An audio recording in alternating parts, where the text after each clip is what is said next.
Shalom, selamat malam Bapak Ibu Saudara yang dikasihi Tuhan Yesus Kristus. Selamat kita berjumpa kembali dalam renungan pada malam hari ini. Kita bersyukur kepada Tuhan yang baik, yang selalu mengasihi dan menuntun kita dalam kemenangan. Sebelum kita mendengarkan renungan firman Tuhan, mari kita berdoa. Kami bersyukur Tuhan untuk pimpinan-Mu ya Bapa di sepanjang hari ini. Dalam tugas aktivitas kami, Tuhan sudah menolong kami. Dan Tuhan sudah memampukan kami sehingga kami dapat melewati semuanya. Saat ini kami mau mendengarkan kebenaran firman-Mu. Urapilah kami ya Bapa supaya kami mengerti dan mentaati akan setiap kehendak-Mu. Dalam nama Tuhan Yesus kami berdoa. Haleluya. Amin. Saudara yang dikasih Tuhan, ayat firman Tuhan saat ini terdapat dalam kitab Mazmur pasal 36 ayat 2, 4-5. Tertulis demikian, dosa bertutur di lubuk hati orang fasik, rasa takut kepada Allah tidak ada pada orang itu. Perkataan dari mulutnya ialah kejahatan dan tipu daya.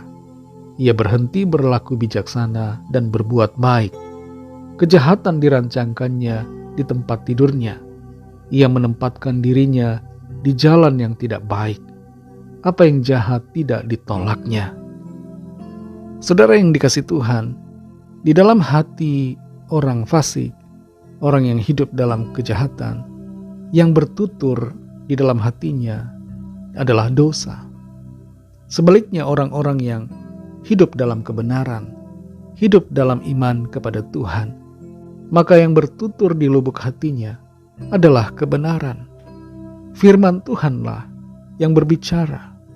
Inilah bedanya orang yang hidup dalam kefasikan dengan orang yang hidup dalam kebenaran.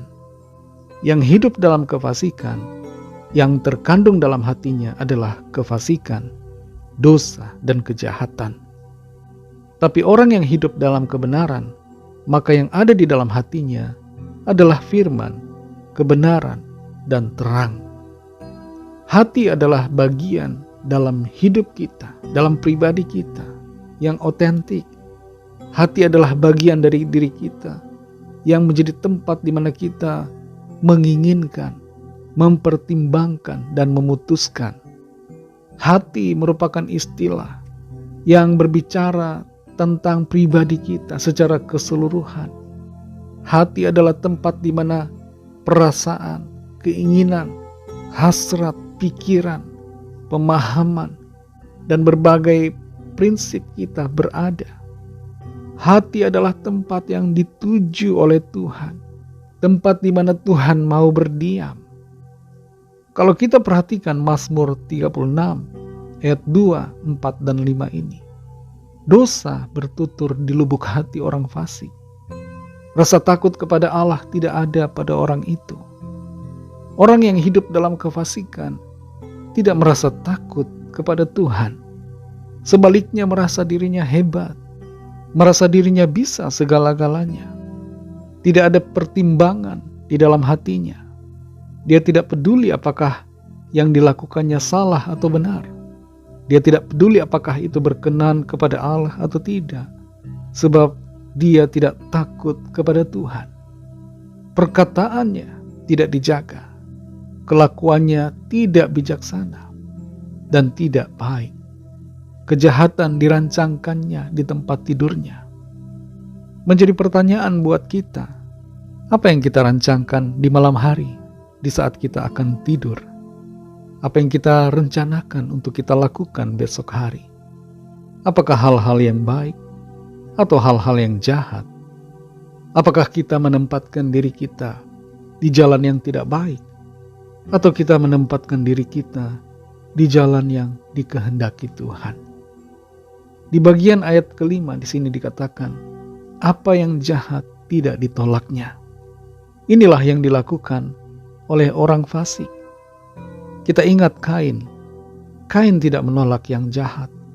Ketika dosa sedang mengintip, dia tidak menolaknya. Dia malah menyambut dosa. Dia menyambut pikiran yang jahat. Dia membiarkan iri hati, kedengkian dan kebencian itu melanda dan menguasai hatinya, sehingga akhirnya ia melakukan kejahatan. dengan membunuh adiknya sendiri. Amnon yang bersaudara dengan Tamar, walaupun tidak seibu, tidak menolak dosa yang sedang berbisik dalam hatinya.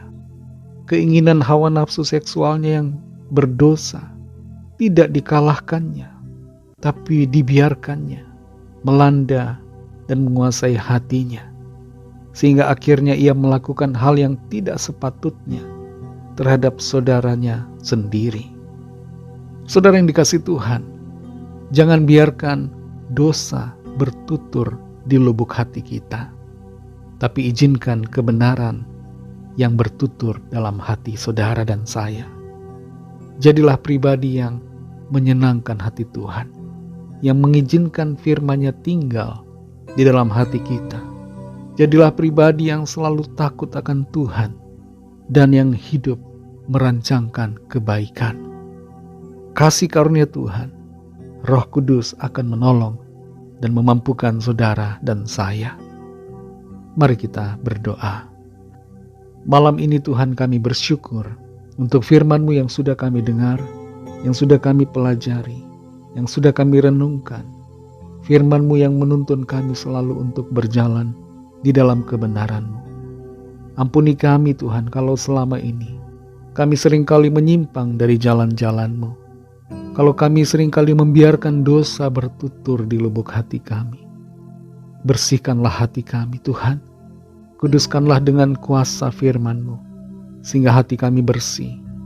Dan apa yang kami rancangkan semata-mata adalah kebaikan. Pimpin kami Roh Kudus untuk selalu berjalan di dalam kebenaran-Mu ya Tuhan. Kami berdoa, mohon berkat perlindungan Tuhan atas kami sepanjang malam ini. Lindungilah kami dengan kuasa-Mu, naungi kami dengan kasih-Mu. Berikan kami tidur yang nyenyak dan bangunkan kembali besok pagi dengan kekuatan baru.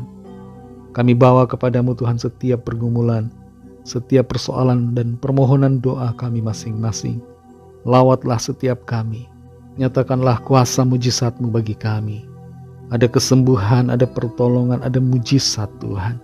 Ada kelepasan, ada pemulihan yang ajaib terjadi atas setiap kami pada saat ini.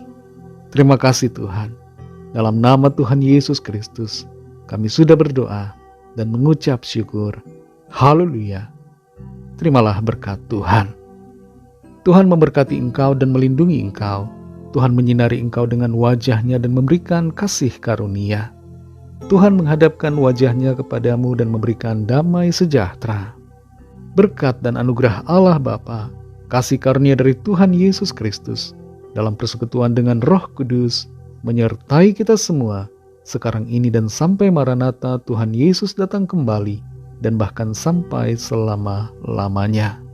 Dalam berkat nama Tuhan Yesus Kristus, haleluya, amin. Puji Tuhan, saudara yang dikasihi Tuhan, saya percaya firman Tuhan menjadi berkat dan kekuatan buat saudara semua, dan Roh Kudus akan menolong saudara untuk lebih lagi memahami kebenaran firman Tuhan. Tuhan Yesus memberkati saudara semua. Selamat beristirahat dan sampai jumpa dalam renungan yang berikutnya. Haleluya.